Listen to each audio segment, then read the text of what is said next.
오늘은 아주 특별한 분을 모시고 인터뷰 메시지를 전하려 기독교 역사상 가장 위대한 전도자이자 우리 사랑의 교회가 속한 이 땅 스페인 스바나를 가슴에 품고 뜨겁게 기도하셨던 분입니다. 사도 바울 선생님을 큰 박수로 환영해 주시기. 박수를 칩니까? 예. 반갑습니다. 목소리를 사실은 달리 해야 되는데 반갑습니다. 마드리드 사랑의 교회 성도님들께 문안 인사를 드립니다. 제가 그토록 오고 싶어 했던 이 스바나 땅 마드리드에서 2000년 뒤에 형제 자매님들을 만나게 되어 감회가 정말 새롭습니다. 사도 바울 선생님을 여기에서 만나 인터뷰를 한다는 것이 너무나 저에게는 영광입니다. 먼저 성도님들이 가장 궁금해할 질문을 드리려 하는데요. 선생님은 로마서 15장 23절에서 이제는 이 지방에 일할 곳이 없고 또 여러 해 전부터 언제든지 스페인으로 갈 때에 너희 로마교회 성도들이죠. 너희에게 방문하기를 바라고 있었다라는 기록을 하고 있습니다. 바울 선생님에게 당시 스바나, 지금 저희 교회가 있는 스페인 땅은 어떤 의미가 있는 것입니까? 저에게 스바나, 즉 스페인 땅은 단순한 여행지가 아닙니다. 사명의 일종의 종착역이라고 할 수 있을까요? 당시 사람들에게 스바나는 세상의 땅끝이었습니다. 그 이후로는 땅에 다른 땅이 없다라고 생각한 것이죠. 우리 주님께서 땅끝까지 이르러 내 증인이 되라고 하셨을 때 제자들의 머릿속에 그리고 또 저 또한 떠오른 지역이 바로 이곳 스페인 땅이었습니다. 제가 예수님을 만나 변화받은 후에 이 예수님의 명령을 이루기 위해 땅끝인 스페인으로 꼭 오고 싶었습니다. 비록 선교 여행을 하다가 로마 감옥에 갇히면서 계획대로 스페인 땅을 마음대로 찾아올 수는 없었습니다. 그래서 늘 마음 한구석에 빚진 마음이 있었습니다. 그런데 오늘 성도님들께서 이곳 마드리드에서 복음의 꽃을 피우고 있는 것을 이렇게 보니 저의 기도가 2000년을 뛰어넘어 응답받았음을 느낍니다. 여러분이 서 있는 이곳이 바로 제가 꿈꾸던 오고 싶어 했던 그 땅끝의 현장, 스페인이 바울 선생님이 생각하셨던 땅끝이었다는 얘기를 직접 들으니 마음에 감동이 됩니다. 이제 사도 바울 선생님의 과거 회심 이야기로 돌아가 보려 합니다. 다메섹으로 향하던 회심 이전의 사울은 정말 무섭고 잔인한 분이셨다고 들었습니다. 당시에 무엇이 선생님을 그토록 광적으로 그리스도인들을 핍박하게 만드셨습니까?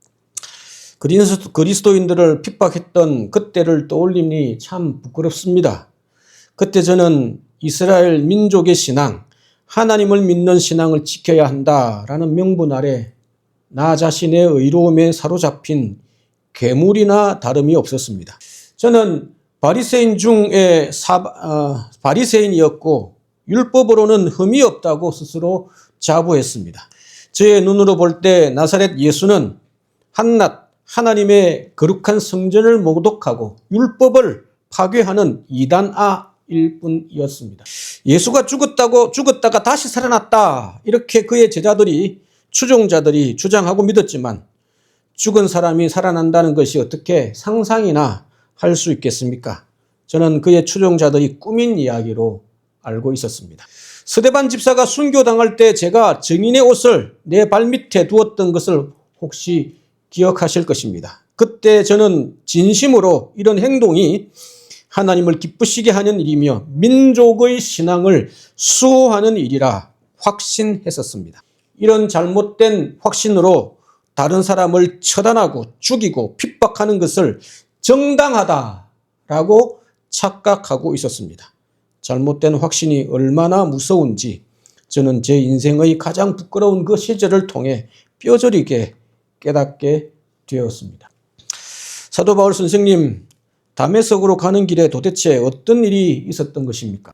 그때의 경험을 조금 더 자세히 설명해 주실 수 있겠습니까?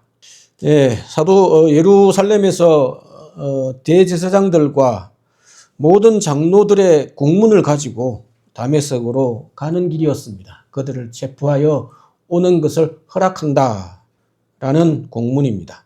아침 일찍 출발하여 다메섹으로 가는 중에 난 12시쯤 되었을 때였습니다. 하늘에서 큰 빛이 우리를 둘러쌌습니다. 대낮의 햇빛보다 더 밝은 빛이어서 저는 너무 눈이 부셔 땅에 엎드리고 말았습니다. 그 밝은 빛 속에서 소리가 뚜렷하게 들렸습니다. 사울아, 사울아, 내가 어찌하여 나를 박해하느냐? 저는 떨리는 목소리로 되물었습니다. 주님, 당신은 누구십니까? 그때 돌아온 대답은 제 인생을 송두리째 뒤흔들었습니다. 나는 네가 박해하는 나사렛 예수다. 이 대답을 듣고 저는 망치로 머리를 얻어맞은 것과 마찬가지였습니다. 지금까지 내가 한 행동은 무엇이지? 내가 지금까지 예수님을 핍박한 것이라고? 죽었다고 알았던 예수님이 사실은 부활하신 것이 맞다고? 머리에 얻어맞은 것처럼 그 자리에서 얼어붙고 말았습니다. 엎드려 아무 말도 못하고 있는 저에게 예수님은 시내로 들어가라 라고 말씀하셨습니다. 그곳에 가면 네가 어떻게 행할 것인지 알려줄 사람이 있다 라고 말씀하셨습니다.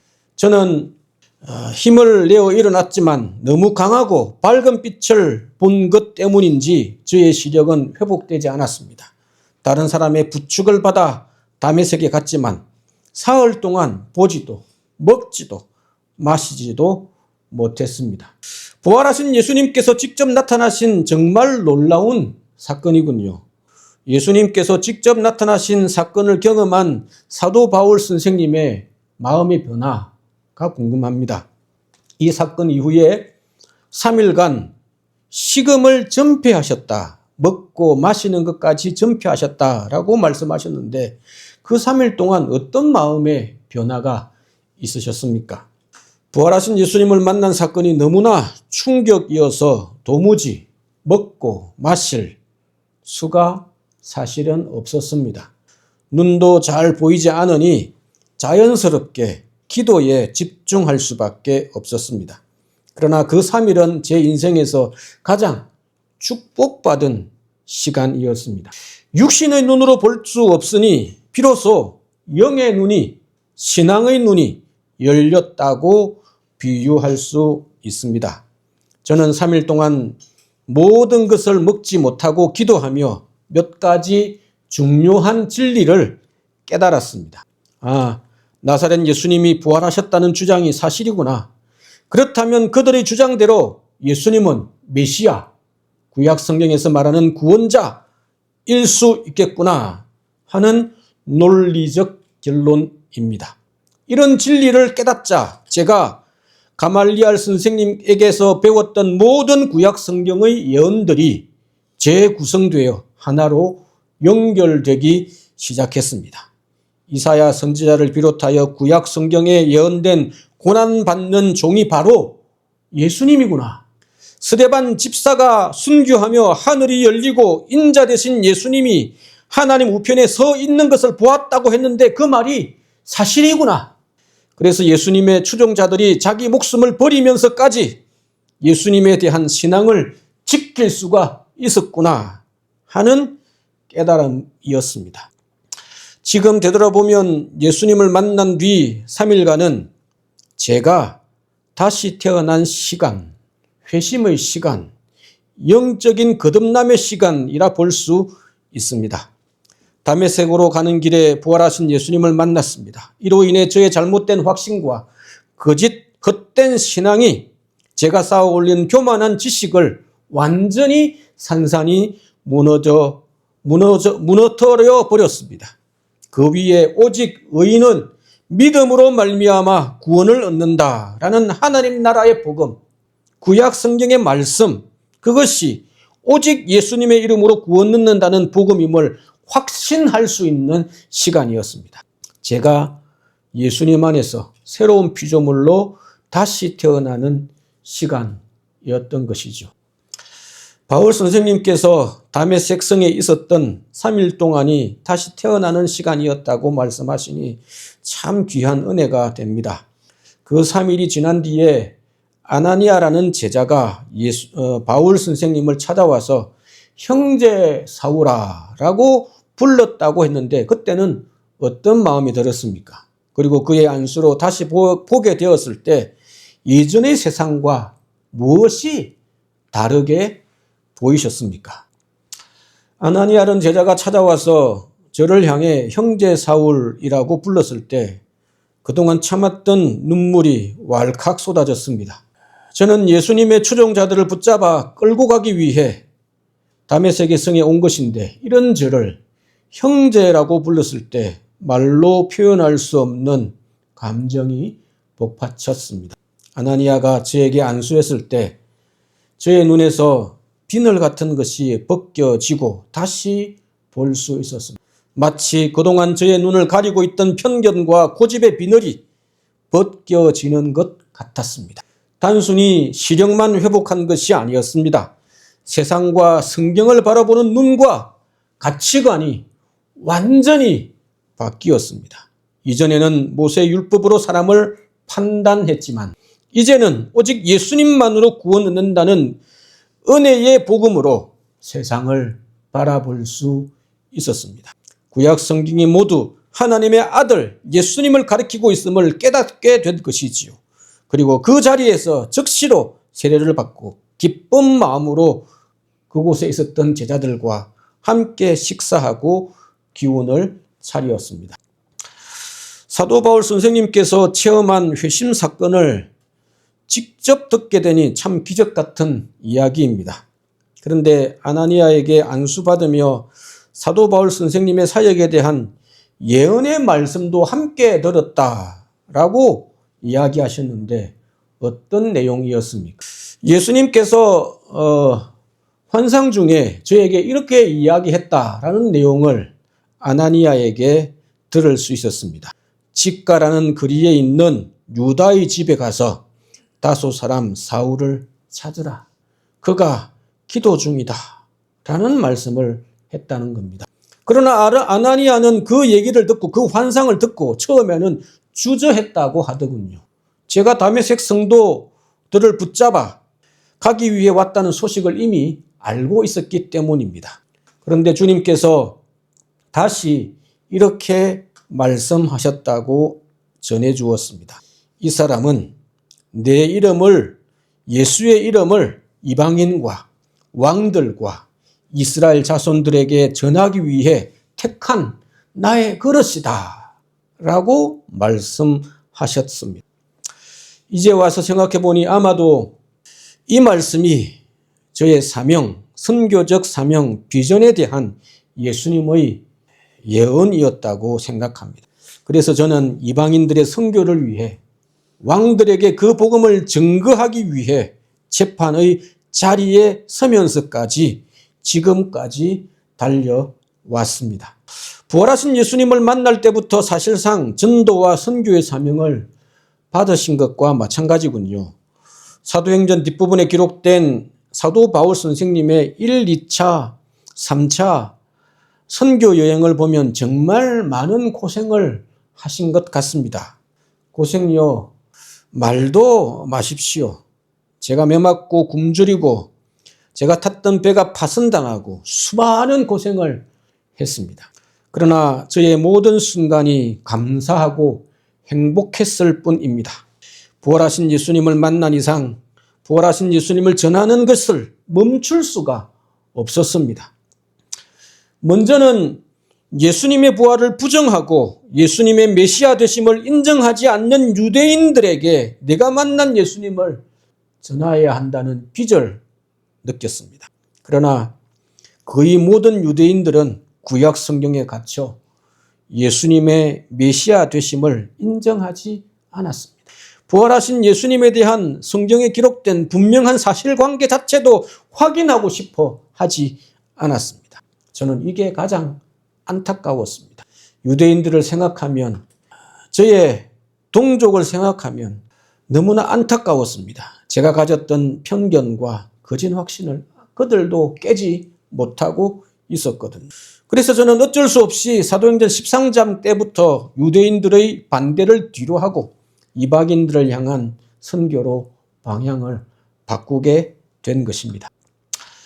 바울 선생님, 이제 마지막 질문을 드리려 합니다. 이곳 스페인 마드리드에서 저희들은 이민자로, 유학생으로, 2세대로, 주재원의 가족으로 고단한 삶을 살아가는 자들입니다.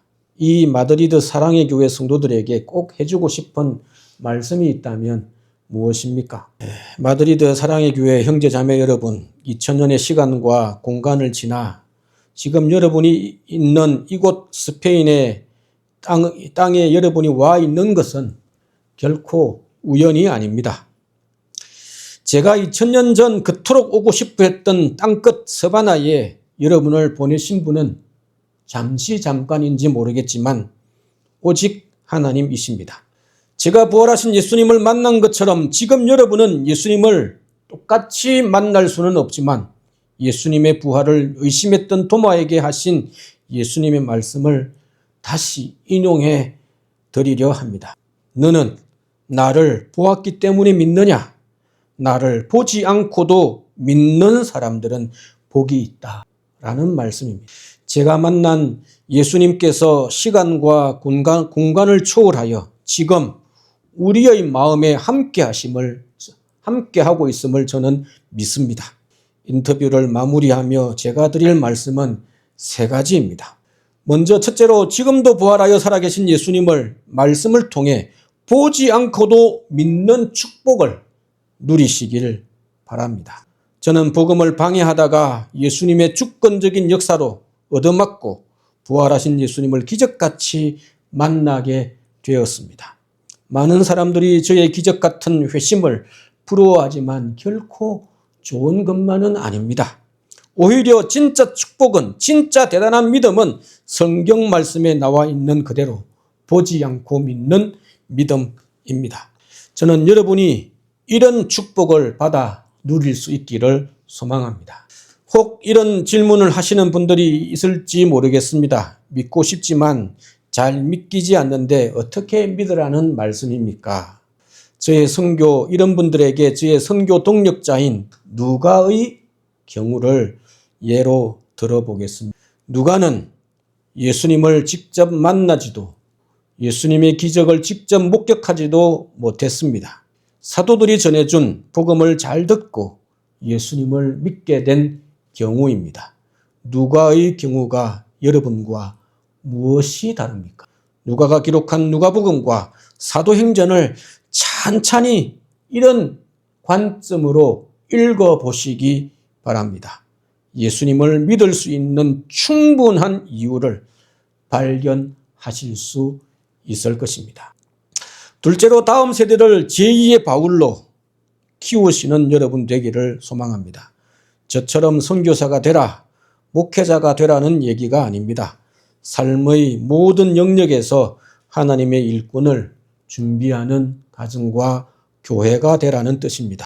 하나님은 스데반의 죽음을 통해 저를 준비시키셨습니다.